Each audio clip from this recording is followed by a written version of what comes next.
안녕하세요, 여러분. 오늘은 조금 특별한 이야기를 들려드리려고 합니다. 지난주 저는 한 통의 편지를 받았습니다. 68세 김영수 씨가 보내주신 편지였는데요. 읽는 내내 가슴이 먹먹해졌습니다. 저는 대기업에서 35년을 근무했습니다. 부장으로 퇴직했고 퇴직금도 제법 받았습니다. 아파트도 있고 연금도 나옵니다. 경제적으로는 문제가 없죠. 그런데 이상하게도 매일 아침 눈을 뜨는 게 두렵습니다. 오늘 하루를 어떻게 보내야 할지 막막합니다. 아내와는 말이 점점 줄어들고 친구들도 하나둘 연락이 끊겼습니다. TV만 보다가 잠이 들고 또 아침이 오고 이게 제가 그토록 기다리던 은퇴 후의 삶일까요? 혹시 여러분도 이런 감정을 느껴보신 적 있으신가요? 통계청 자료에 따르면 한국 시니어의 37%가 은퇴 후 우울감을 경험한다고 합니다. 더 충격적인 건 이 중 절반 이상이 경제적으로는 문제가 없다고 답했다는 겁니다. 돈이 있어도 행복하지 않다는 겁니다. 오늘 이 영상을 끝까지 보시면 여러분은 김영수 씨처럼 막막한 은퇴 생활이 아니라 매일 아침이 기다려지는 제2의 인생을 설계하는 구체적인 방법을 알게 되실 겁니다. 그리고 마지막에는 여러분이 절대 예상하지 못한 반전이 기다리고 있습니다. 자, 그럼 시작하겠습니다. 많은 분들이 은퇴를 준비하면서 가장 먼저 생각하는 게 뭘까요? 바로 돈입니다. 퇴직금은 얼마나 받을까? 연금은 충분할까? 노후 자금은 얼마나 필요할까? 물론 중요합니다. 경제적 안정 없이는 아무것도 할 수 없으니까요. 그런데 잠깐 여기서 놀라운 연구 결과 하나를 말씀드리겠습니다. 하버드 대학교에서 80년 동안 진행한 성인 발달 연구를 아시나요? 724명의 남성을 80년간 추적, 관찰한 역사상 가장 긴 행복 연구입니다. 이 연구의 결론은 단 한 문장으로 요약됩니다. 행복과 건강을 결정하는 건 돈이나 명예가 아니라 좋은 인간관계다. 은퇴 후 10년, 20년을 어떻게 보내느냐는 통장 잔고보다 무엇을 하며 시간을 보내느냐가 더 중요하다는 겁니다. 김영수 씨의 편지를 다시 생각해 보세요. 그분은 돈이 부족해서 불행한 게 아니었습니다. 할 일이 없어서 관계가 끊어져서 불행했던 겁니다. 그렇다면 질문을 바꿔봐야 합니다. 얼마나 모아야 하나? 가 아니라 어떻게 살아야 하나? 오늘부터 여러분과 함께 은퇴 후 삶을 완전히 바꿀 수 있는 8가지 구체적인 방법을 찾아가 보겠습니다. 첫 번째 방법, 새로운 배움의 시작. 70세의 대학에 입학한 할머니 이야기를 들어보셨나요? 전주에 사시는 박순자 할머니는 남편을 여의고 혼자가 된 후 우울증에 시달렸습니다. 자식들은 다 독립했고 집에서 혼자 보내는 시간이 너무 길었죠. 그러던 어느 날 동네 주민센터에서 시니어 스마트폰 교실 포스터를 보게 됩니다. 나이가 많아서 라고 망설였지만 용기를 내서 등록했습니다. 그리고 6개월 후 박순자 할머니는 인스타그램에 손주들과 찍은 사진을 올리고 유튜브로 요리 레시피를 보며 줌으로 친구들과 화상 모임을 하게 됩니다. 세상이 다시 넓어졌어요. 제가 할 수 있는 게 이렇게 많은 줄 몰랐어요. 일본 오키나와는 세계 최장수 지역 중 하나입니다. 그곳 어르신들의 공통점이 뭔지 아세요? 바로 평생 배움을 멈추지 않는다는 겁니다. 뇌과학자들은 말합니다. 새로운 것을 배울 때 뇌는 나이와 관계없이 새로운 신경회로를 만든다고요. 이게 바로 신경가소성입니다. 여러분이 오늘 당장 시작할 수 있는 배움. 동네 평생교육원의 강좌 서예 그림 악기, 유튜브 무료 강의 영어 요리 운동, 대학의 시니어 청강 프로그램, 온라인 클래스 스마트폰 활용 사진 편지. 중요한 건 잘하기 위해서가 아니라 배우는 과정 자체를 즐기는 것입니다. 두 번째 방법, 몸을 움직이는 습관. 잠깐, 그런데 여기서 한 가지 질문을 드리겠습니다. 여러분은 오늘 하루에 몇 걸음이나 걸으셨나요? 세계보건기구 WHO는 하루 최소 6,000보를 권장합니다. 그런데 한국 시니어의 평균 걸음수는 4,200보에 불과합니다. 부산에 사시는 이철호 씨 72세는 은퇴 후 무릎 통증으로 고생했습니다. 병원에서는 인공관절 수술을 권했죠. 하지만 이철호 씨는 다른 선택을 했습니다. 매일 아침 6시 해운대 해변을 걷기 시작한 겁니다. 처음에는 10분도 힘들었습니다. 하지만 포기하지 않고 조금씩 거리를 늘려갔습니다. 1년 후 놀라운 일이 일어났습니다. 무릎 통증이 80% 이상 줄어든 겁니다. 의사도 깜짝 놀랐죠. 매일 걷는 게 최고의 약이었어요. 그리고 산책하면서 만난 사람들이 제 새로운 친구가 됐습니다. 운동이 주는 것, 신체 건강, 심장, 근육, 관절, 정신 건강, 우울증 감소, 스트레스 해소, 사회적 연결, 산책, 모임, 운동, 동호회. 시작은 작게 하지만 매일 하는 게 핵심입니다. 세 번째 방법, 의미 있는 관계 맺기. 여기 충격적인 통계가 하나 있습니다. 한국 시니어의 23%가 일주일에 한 번도 대화 나눌 사람이 없다고 답했습니다. 거의 4명 중 1명이 극심한 외로움을 겪고 있다는 뜻입니다. 외로움은 단순히 마음이 쓸쓸한 것이 아닙니다. 의학 저널 심장학회지에 실린 연구에 따르면 반성적 외로움은 하루 담배 15개비를 피우는 것만큼 건강에 해롭다고 합니다. 서울 마포구에 사시는 최미경 씨 66세 이야기를 들려드리겠습니다. 남편과 사별 후 최미경 씨는 3년 동안 집에만 있었습니다. 자식들은 가끔 전화만 했고 친구들도 점점 연락이 끊겼죠. 그러던 어느 날 아파트 게시판에서 시니어 독서 모임 공고를 봤습니다. 나 같은 사람을 받아줄까? 망설였지만 용기를 냈습니다. 첫 모임에서 최미경 씨는 울었습니다. 자신과 비슷한 처지의 사람들이 함께 책을 읽고 이야기를 나누고 서로를 위로하는 모습에 감동했기 때문입니다. 2년이 지난 지금 그 모임의 회원은 18명으로 늘었고 최미경 씨는 모임 총무를 맡고 있습니다. 이제 매주 수요일이 기다려져요. 내가 필요한 곳이 있고 나를 기다리는 사람들이 있다는 게 이렇게 행복한 줄 몰랐어요. 관계를 만드는 구체적인 방법. 동네 동호회 가입, 등산, 배드민턴, 사진, 종교 활동 또는 봉사 모임, 온라인 커뮤니티, 네이버 카페, 밴드, 평생 교육 프로그램의 동기들. 혼자가 편하다고요? 그건 익숙해서일 뿐입니다. 인간은 본능적으로 연결을 갈구하는 존재입니다. 네 번째 방법, 작은 일상의 루틴 만들기. 심리학자들은 말합니다. 행복은 큰 사건이 아니라 작은 루틴에서 온다고요. 은퇴 후 가장 위험한 건 할 일이 없어지는 것입니다. 시계를 보지 않게 되고 요일이 헷갈리고 시간이 그냥 흘러갑니다. 대구에 사시는 김종철 씨 70세는 은퇴 후 무기력증에 빠졌습니다. 아침에 일어나도 할 일이 없으니 점점 늦게 일어나게 됐고 TV만 보다가 하루가 갔습니다. 그러던 어느 날 손자가 물었습니다. 할아버지, 요즘 뭐해요? 대답할 게 없었습니다. 그날 밤 김종철 씨는 결심했습니다. 작은 루틴이라도 만들자고요. 김종철 씨의 루틴. 오전 7시 기상 후 창문 열고 스트레칭 10분. 오전 8시 아침 식사 후 30분 산책. 오전 10시 신문 읽기와 커피 한 잔. 오후 2시 동네 도서관에서 책 읽기 1시간.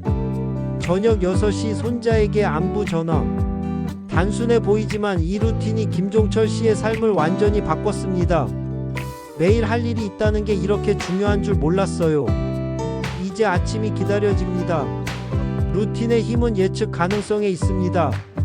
내일 무엇을 할지 아는 것만으로도 뇌는 안정감을 느낍니다. 다섯 번째 방법, 디지털 세상과 친해지기. 저는 나이가 많아서 스마트폰은, 혹시 이런 말 해보신 적 있으신가요? 잠깐만요. 제주도에 사시는 강영희 할머니 75세는 유튜브 채널을 운영하고 있습니다.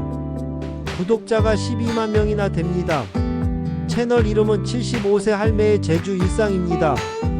텃밭 가꾸기, 전통 음식 만들기, 손주들과 노는 모습을 찍어서 올립니다. 처음에는 손자가 가르쳐줬지만 지금은 혼자서 촬영하고 편집까지 합니다. 댓글에서 할머니 보면 힐링돼요. 우리 할머니 생각나요라는 말을 들을 때마다 가슴이 뛰어요. 나이 들어서도 누군가에게 의미 있는 사람이 될 수 있다는 게 너무 행복해요. 디지털은 더 이상 젊은이들만의 것이 아닙니다. 오히려 시니어에게 디지털은 세상과 연결되는 창입니다. 디지털로 할 수 있는 것들, 손주들과 영상통화, 유튜브로 취미 배우기, 온라인 쇼핑으로 편하게 장보기, 네이버 밴드로 친구들과 소통하기, 카카오톡으로 소식 주고받기. 나이는 숫자일 뿐입니다. 배우겠다는 마음만 있으면 무엇이든 할 수 있습니다. 6번째 방법, 봉사와 나눔의 기쁨. 사람은 누군가에게 필요한 존재일 때 가장 행복합니다. 광주에 사시는 박영식 씨 68세는 은퇴 후 쓸모 없어진 것 같다는 생각에 괴로워했습니다. 회사에서는 부장이었지만 집에서는 할 일이 없었죠. 그러던 중 동네 지역 아동센터에서 자원봉사자를 모집한다는 소식을 들었습니다. 나 같은 사람이 도움이 될까? 망설였지만 신청했습니다. 처음 맡은 일은 아이들 숙제 봐주기였습니다. 간단해 보였지만 아이들의 눈빛은 달랐습니다. 할아버지, 이거 어떻게 풀어요? 할아버지, 내일도 와요? 아이들에게 박영식 씨는 필요한 사람이었습니다. 2년이 지난 지금 박영식 씨는 일주일에 3번 센터에 갑니다. 그리고 집에 돌아오면 아내에게 말합니다. 오늘도 참 보람찼어. 연세대학교 연구팀이 65세 이상 시니어 1200명을 대상으로 한 조사에서 정기적으로 봉사활동을 하는 그룹이 그렇지 않은 그룹보다 우울증 발병률이 43% 낮았다고 합니다. 봉사의 종류, 지역아동센터 멘토링, 복지관 식사 배식, 동물보호소 산책 도우미, 다문화 가정 한국어 교육, 병원 안내 자원봉사. 주는 사람이 받는 사람보다 더 행복합니다. 이게 바로 헬퍼스 하이 효과입니다. 7번째 방법, 창작과 표현의 즐거움. 인천에 사시는 이수님 할머니 73세는 은퇴 후 우울증 약을 5년간 먹었습니다. 무기력하고 의욕이 없고 세상이 회색빛이었죠. 그러던 어느 날 손녀가 색연필 세트를 선물했습니다. 할머니, 그림 한번 그려보세요. 재밌을 거예요. 처음에는 시큰둥했습니다. 나이 들어서 무슨 그림을. 하지만 심심해서 한번 그려봤습니다. 꽃 한 송이, 나무 한 그루. 서툴렀지만 이상하게 마음이 차분해졌습니다. 6개월 후 이수님 할머니는 동네 문화센터의 시니어 그림 교실에 등록했습니다. 1년 후에는 구청에서 여는 시니어 미술전의 작품을 출품했습니다. 제 작품 앞에 서서 사람들이 예쁘네요 라고 말할 때 제가 살아있다는 걸 느꼈어요. 우울증 약도 끊었어요. 창작은 나이와 무관합니다. 모차르트는 5세에 작곡을 시작했지만 모세 할머니는 78세에 그림을 시작해서 101세까지 그렸습니다. 창작 활동의 예. 그림 그리기, 수채화, 유화, 색연필, 글쓰기, 자서전, 시, 수필, 사진 촬영, 도예, 목공예, 손뜨개, 퀼트. 중요한 건 잘 만드는 것이 아니라 만드는 과정입니다. 창작하는 순간 우리는 창조자가 됩니다. 8번째 방법, 자연과 함께하는 시간. 마지막으로 가장 단순하지만 가장 강력한 방법을 알려드리겠습니다. 바로 자연입니다. 강원도 춘천에 사시는 한상철 씨 71세는 은퇴 후 도시를 떠나 시골에 작은 텃밭을 얻었습니다. 처음에는 농사가 서툴렀습니다. 씨앗을 심어도 잘 자라지 않고 벌레가 생기고, 하지만 포기하지 않았습니다. 한 달, 2달. 시간이 지나면서 작은 싹이 나고 열매가 맺혔습니다. 직접 기른 상추를 따서 먹을 때의 그 감격은 말로 표현할 수 없었습니다.